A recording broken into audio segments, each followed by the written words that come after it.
Okay. అయితే sir once ఈ ప్రాబ్లమ్‌కి సంబంధించి ట్రీట్మెంట్ తీసుకున్నారనుకోండి. ఆ ట్రీట్మెంట్ తీసుకున్న తర్వాత వాళ్ళు ఎలాంటి ప్రికాషన్స్ ఫాలో అవ్వాలి? కేవలం డైట్, వెయిట్ కంట్రోల్ చేసుకుంటే సరిపోతుందా?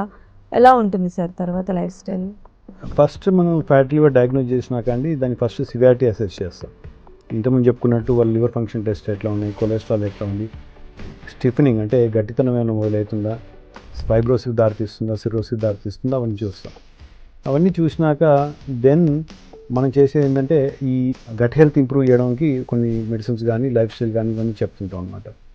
ఇవి పోను మనకు ఒకసారి డయాగ్నోస్ అయినాక మానిటరింగ్ ఇస్ ఆల్సో చాలా ఇంపార్టెంట్. ఆ మానిటరింగ్ అంటే ఏంటంటే ఫస్ట్ ఎస్టాబ్లిష్ చేసినాక మీరు అన్నట్టు డైట్ ఫిజికల్ యాక్టివిటీ చేసినాక కొంచెం వెయిట్ తగ్గి ఫ్యాటీ లివర్ రివర్సల్ అయినప్పుడు దాన్ని మెయింటైన్ చేయడం కూడా చాలా ఇంపార్టెంట్. మెయింటైన్ చేసుకుంటూ ఫాలోఅప్ చేయడం అంటే ఎవ్రీ 6 monthsకి మనం కొన్ని బ్లడ్ టెస్ట్ చేసుకోవాల్సిన అవసరం ఉంటుంది.